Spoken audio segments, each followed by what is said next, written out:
اقوام متحدہ کی حالیہ دنوں میں ایک رپورٹ سامنے آئی ہے جس میں انہوں نے کلیئر کٹ یہ کہا ہے کہ افغانستان کی حکومت پاکستان میں دہشت گردی کے واقعات میں ملوث جو کالعدم ٹی ٹی پی ہے ان کی لاجسٹک، ان کی حمایت، ان کی اخلاقی حمایت اور ان کو باقاعدہ مہینے کے پیسے بھی دے رہی ہے۔ جس موجودہ طورخم پہ جو کرائسس ہو رہا ہے اس میں ظاہر ہے کہ وہ متنازع جگہ تھی، وہ متنازع جگہ اس طرح سے ہے پاکستان کے لحاظ سے کہ وہ پاکستان کی جگہ ہے، پاکستان کی سرزمین ہے جس پر وہ متنازع آبادی بنانے جا رہے تھے۔ ملک کی جو سلامتی ہوتی ہے وہ سب سے اہم ہوتی ہے، جو ملک کی ٹیریٹوریل انٹیگریٹی ہوتی ہے وہ سب سے امپورٹنٹ ہوتی ہے۔ روک تھام تو ایسے ہونے ہیں کہ جہاں سے یہ آپریٹ ہو رہی ہیں اس ملک کی یہ ذمہ داری بنتی ہے کہ وہ ان کے خلاف کریک ڈاؤن کرے، یعنی افغانستان کی یہ ذمہ داری بنتی ہے۔ داعش وہاں پہ ری گروپ ہو رہی ہے، القاعدہ وہاں پہ ری گروپ ہو رہی ہے، ٹی ٹی پی وہاں پر موجود ہے، اور یہ صرف میں نہیں کہہ رہا یا پاکستان نہیں کہہ رہا، یہ اقوام متحدہ کہہ رہا ہے۔ بسم اللہ الرحمن الرحیم، السلام علیکم۔ آپ دیکھ رہے ہیں WNN اور میں ہوں آپ کا میزبان زیاد علی شاہ۔ ناظرین، آج کل آپ دیکھتے ہیں کہ طورخم بارڈر پہ کئی چیزیں ہمیں نظر آتی ہیں اور افغانستان کے ساتھ اس وقت جو ہے دو طرفہ جو ہمارے تعلقات ہیں ان میں کئی مسائل کا بھی ہم سامنا کر رہے ہیں۔ اس وقت میرے ساتھ ایک سینئر صحافی موجود ہے، ان سے گفتگو کریں گے افغانستان کی صورتحال پہ۔ السلام علیکم سر۔ جی وعلیکم السلام۔ سر مجھے بتائیے گا کہ افغانستان پہ ہم دیکھ رہے ہیں کوئی تقریباً 17 فروری سے لے کے ابھی تک جو ہے طورخم بارڈر بند ہے، اس کی وجہ کیا ہے اور آپ کو کیا لگتا ہے کہ یہ جو ہمارے مسائل بڑھ رہے ہیں اس کی وجہ کیا ہے؟ زاہد صاحب، میرے خیال میں سب سے بنیادی بات یہ سمجھنے کی ضرورت ہے کہ افغانستان میں جو یہ موجودہ حکومت بنی ہے، یہ اس کو ظاہر ہے کہ موجودہ حکومت بنی ہے تو ایک قسم کی قابض حکومت بنی تھی۔ پچھلی حکومت جو موجود تھی اس کے خلاف یہ جنگ لڑ رہے تھے، اور اس کے بعد یہاں سے نیٹو فورسز، امریکی افواج وہ بھی نکلے، پچھلی حکومت بھی یہاں سے فرار ہو گئی، اور اس کے بعد یہ آ کر یہاں بیٹھ گئے۔ جب طالبان یہاں پہ آ کے بیٹھے اور انہوں نے یہاں پہ اپنا عبوری سیٹ اپ بنایا تو ان سے یہ توقع کی جا رہی تھی کہ دوحہ کے اندر جو مذاکرات ہوئے، پوری عالمی برادری کے ساتھ جو مذاکرات ہوئے، جس میں انہوں نے یہ وعدہ کیا تھا کہ ان کی سرزمین کسی بھی ملک کے خلاف استعمال نہیں ہونے دی جائے گی، اور خصوصاً پڑوسی ممالک کے خلاف، تو سب سے پہلے تو انہوں نے اس کی وعدہ خلافی کی اور ان کی سرزمین مستقل پاکستان کے خلاف استعمال ہوتی رہی۔ آپ کو کیا لگتا ہے کہ یہ جو ان کی سرزمین ہے یہ پاکستان کے خلاف استعمال ہو رہی ہے؟ یہ بالکل استعمال ہو رہی ہے۔ اس وقت جو ہے آپ کی جو کالعدم ٹی ٹی پی ہے، کالعدم ٹی ٹی پی کو وہاں پہ رہائشیں بھی انہوں نے دی ہوئی ہیں، وہاں پہ ان کی حمایت جاری ہے، ان کو لاجسٹکس فراہم ہو رہی ہیں۔ ابھی اقوام متحدہ کی حالیہ دنوں میں ایک رپورٹ سامنے آئی ہے جس میں انہوں نے کلیئر کٹ یہ کہا ہے کہ افغانستان کی حکومت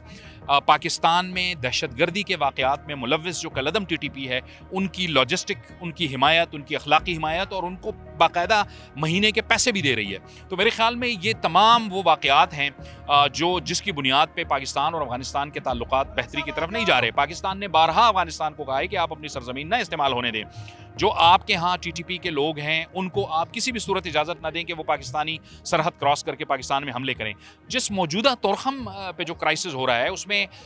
ظاہر ہے کہ وہ متنازع جگہ تھی، وہ متنازع جگہ اس طرح سے ہے پاکستان کے لحاظ سے کہ وہ پاکستان کی جگہ ہے، پاکستان کی سرزمین ہے جس پر وہ متنازع آبادی بنانے جا رہے تھے، جس کے بعد دونوں طرف سے فائرنگ ہوئی اور اس کے بعد سے اب تک جو ہے وہ طورخم کا جو بارڈر ہے وہ بند ہے۔ نقصان دونوں اطراف کا ہے، لیکن بڑی بات یہ ہے کہ آپ جب بھی مفادات کی بات کرتے ہیں، ملکی مفادات کی بات کرتے ہیں، تو پھر آپ نے ایک بڑے مقصد کو ذہن میں رکھنا ہوتا ہے۔ ملک کی جو سلامتی ہوتی ہے وہ سب سے اہم ہوتی ہے، جو ملک کی ٹیریٹوریل انٹیگریٹی ہوتی ہے وہ سب سے امپورٹنٹ ہوتی ہے۔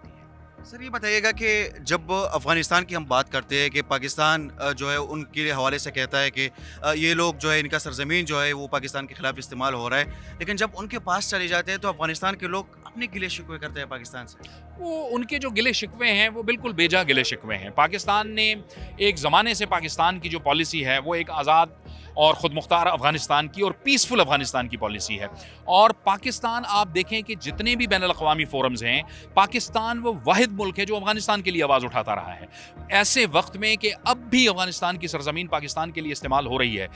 کے خلاف استعمال ہو رہی ہے، پاکستان کے وزیر اعظم، پاکستان کے وزیر خارجہ، پاکستان کی جو بڑی لیڈرشپ ہے, جیسے بلاول بھٹو زرداری ہیں پاکستان پیپلز پارٹی کے وزیر خارجہ بھی رہے, وہ بھی دنیا کے ہر فورم پہ جا کے یہ بات کر رہے ہیں کہ آپ لوگ افغانستان کے ساتھ انگیج کریں, آپ ان کے ساتھ ڈس انگیجمنٹ نہ کریں, آپ ان کے لیے کام کریں. وہاں پہ عورتوں کی تعلیم کو بند کر دیا گیا. یہ اب اس میں پاکستان کا قصور ہے, اس میں تو خود افغان طالبان کا قصور ہے, افغانستان کا قصور ہے. پاکستان اور عالمی برادری تو ان سے کہہ رہی ہے کہ آپ یہ دروازے کیوں بند کر رہے ہیں. افغان طالبان تھے جب یہ آ رہے تھے تو ہمارے کچھ لوگ یہاں پر خوشیاں منا تو رہے تھے. یہ بڑی بدقسمتی کی بات ہے, اور ہم اس وقت بھی کہہ رہے تھے کہ یہ جو آپ خوشیاں آج منا رہے ہیں, یہ بعد میں آپ کو پتہ چل جائے گا کہ ان کی اسٹریٹجی کیا ہے. اب وہ دیکھیں, افغان طالبان کے بارے میں یہ توقع کی جا رہی تھی کہ وہ پاکستان کے حوالے سے اور پڑوسی ممالک کے حوالے سے, جس میں ایران ہے, جس میں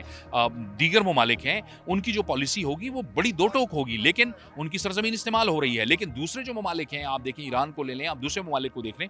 ان کی جو پالیسی ہے افغان مہاجرین کے حوالے سے وہ بڑی اسٹرکٹ ہے. لیکن پاکستان نے بارہا ان کو دیکھیں 40 سال سے زائد 50 سال تقریباً مہمان رکھا, ہم نے بڑی ان کو عزت دی, وہ ہمارے مہمان رہے, اب بھی ہمارے ساتھ وہ لوگ موجود ہیں. لیکن وہ بار بار پاکستان کو مجبور کر دیتے ہیں کہ پاکستان کوئی سخت اقدامات کرنے کا فیصلہ کرے, اور پاکستان کی سیکورٹی فورسز نے اب اقدامات لینے کا فیصلہ کیا ہے کہ اگر ان کی سرزمین استعمال ہوگی تو پاکستان ان دہشت گردوں کے خلاف جائے گا اور ان کو اسٹرائک بیک کرے گا, ان کو نہیں چھوڑے گا. سر لاسٹلی پوچھنا چاہوں گا کہ ایس آئی کے پی ہے,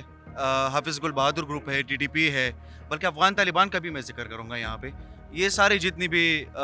تنظیمیں ہیں, ان کا کیا یہ جو اتنا ایکٹیویٹیز وہاں پہ کر رہی ہے اور ان کی سرگرمیاں ہمیں نظر بھی آتی ہے, اور ابھی یہ جو پختونخوا میں یہ جو لہر اٹھی ہے دہشت گردی کی, ان سے بھی ہمیں پتہ چل جاتا ہے اس کا. آپ کو کیا لگتا ہے کہ یہ جو لوگ ہیں ان کا روک تھام کیسے ہم کر سکتے ہیں؟ دیکھیں, روک تھام تو ایسے ہونے ہیں کہ جہاں سے یہ آپریٹ ہو رہی ہیں اس ملک کی یہ ذمہ داری بنتی ہے کہ وہ ان کے خلاف کریک ڈاؤن کرے. یعنی افغانستان کی یہ ذمہ داری بنتی ہے, داعش وہاں پہ ری گروپ ہو رہی ہے, القاعدہ وہاں پہ ری گروپ ہو رہی ہے, ٹی ٹی پی وہاں پر موجود ہے, اور یہ صرف میں نہیں کہہ رہا یا پاکستان نہیں کہہ رہا, یہ اقوام متحدہ کہہ رہا ہے. اس کی سیکیورٹی کاؤنسل میں جو ہر 6 مہینے کے بعد دہشت گردی پہ رپورٹ جاری ہوتی ہے, اس رپورٹ میں یہ کہا گیا ہے کہ یہ دوبارہ ری گروپ ہو رہے ہیں اور ایک بار پھر افغانستان دہشت گردی کا ہب بننے جا رہا ہے. تو اب یہ نہ صرف پاکستان کے لیے بلکہ پوری عالمی برادری کے لیے یہ ایک بہت بڑا نقصان ہے اور یہ ایک بہت بڑا تھریٹ ہے. اور آپ دیکھ رہے ہیں کہ حالیہ یہ جو جعفر ایکسپریس کا واقعہ ہوا تھا, اس کے بعد اب اقوام متحدہ نے بھی کہہ دیا ہے کہ پاکستان کے ساتھ تمام جو اسٹیک ہولڈرز ہیں, جو ممالک ہیں, وہ دہشت گردی کو ختم کرنے اور یہ جو قوتیں ہیں ان کے خلاف اقدامات میں پاکستان کی معاونت کریں, ان کی حمایت کریں. تو میرے خیال میں اب یہ بات بہت کلیئر ہو گئی ہے کہ جو بھی ری گروپ ہوگا, جو بھی کسی ملک کے خلاف اس طرح کی دہشت گردانہ کارروائی کرے گا, اس کے خلاف اب پوری عالمی برادری جو ہے وہ حرکت میں آئے گی بھی, اور اس کو حرکت میں آنا بھی چاہیے. تو یہ دوبارہ ری گروپ ہو رہے ہیں اور یہ بڑی ایک خطرناک صورتحال بننے جا رہی ہے. سر آپ کے وقت کا بہت شکریہ. Thank you. ناظرین انشاءاللہ ایک نیکسٹ ایپیسوڈ میں دوبارہ ملاقات ہوتی ہے. بہت شکریہ.